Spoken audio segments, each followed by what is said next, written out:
হজরত মাওলানা কারি মোহাম্মদ জুবায়ের সাহেবের জন্য বিসমিহি তাআলা। হজরত মাওলানা কারি জুবায়ের সাহেব, আসসালামু আলাইকুম রহমতুল্লাহি বারাকাতুহু। মাওলানা সাহেব, আশা করি আল্লাহ পাকের অশেষ ফজলে আফিয়াতের সাথে দিন ও দাওয়াতের মেহনতে মশগুল আছেন। আল্লাহ পাক আপনার হায়াতে বরকত দান করুন, আমিন। প্রিয় মাওলানা, আমাদের শ্রদ্ধা ও মহব্বতের অনেকটা জায়গা জুড়ে আপনার অবস্থান। কাকরাইল মার্কাজের নুরানি পরিবেশে একসাথে দাওয়াত ও তাবলীগের মুবারক মেহনতে কতটা লম্বা সময় ধরেই না মশগুল ছিলাম আমরা। দুঃখজনক হলো এই বাস্তবতা আমাদেরকে কষ্ট দেয় যে জীবনের পড়ন্ত বেলায় আমরা আলাদা হয়ে কাজ করে যাচ্ছি। যাই হোক, একসাথে চলতে গেলে ভুল বোঝাবুঝি হতেই পারে।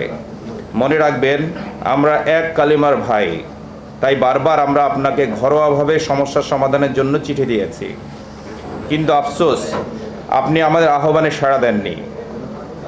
আজ দেখতে পাচ্ছি আমাদেরকে নির্মূল করার পক্ষে, নির্মূল করার লক্ষ্য নিয়ে যে রাজনৈতিক দুষ্টচক্র ব্যবহার করেছেন আপনি, তারাই এখন আপনার উপর প্রাধান্য বিস্তার করে চলেছে। ধীরে ধীরে আপনাদের তাবলীগ রাজনৈতিক রূপ গ্রহণ করেছে। এটা শুধু আপনার জন্যই নয়, বরং গোটা তাবলীগ, কাকরাইল মার্কাজ ও টঙ্গী ইজতেমার জন্য একটি অশনি সংকেত।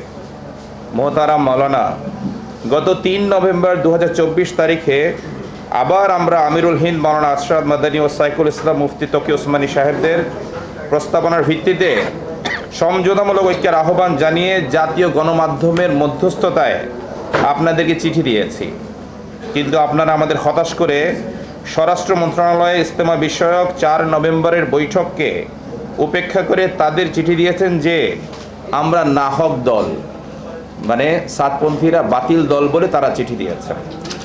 আপনারা এমনকি আমাদের সাথে একসাথে বসতেও তৈরি নন।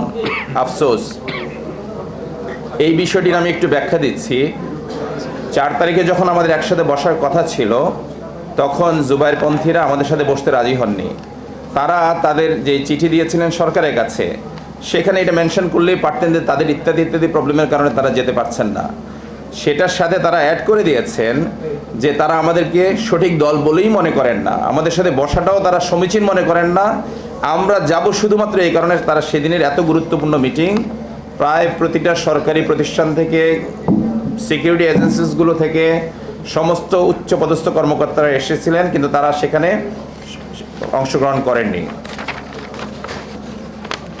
আপনাদের এমন আচরণে আমরা হতবাক হচ্ছি যে বিশ্ববরেণ্য উলামায়ে কেরামের সাম্প্রতিক সময়ে ঐক্য ও সমঝোতার প্রস্তাবনাকে এড়িয়ে কিভাবে আপনারা এমন হঠকারী সিদ্ধান্ত নিতে পারেন। কাবিলে ইহতারাম কারি মাওলানা জুবায়ের সাহেব, আমরা ব্যক্তিগতভাবে আপনাকে একজন মুত্তাকি ও খোদাভীরু আলেম হিসেবেই চিন্তা করতাম, কিন্তু আপনি ইদানিংকালে দেশ ও জাতির ক্রান্তিকালে কাকরাইল মসজিদ নিজ দখলে রাখার সিদ্ধান্ত নিয়ে দেশকে কঠিন সংঘর্ষের দিকে ঠেলে দিচ্ছেন। মাদ্রাসার ছাত্র, উলামায়ে কেরাম, এনাদেরকে জড়ো করে আরেকটি 1 ডিসেম্বর তৈরি করতে চাচ্ছেন।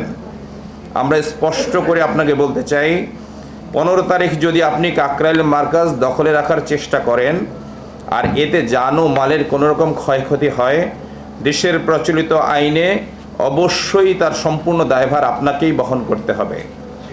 আমরা আপনাকে পরিষ্কার ভাষায় জানিয়ে দিচ্ছি, বিশ্ব মার্কাজ নিজামুদ্দিনের অনুসারীদেরকে সংখ্যা লঘু বা দুর্বল ভাবা এটি হবে আপনার জীবনের অন্যতম ভুল।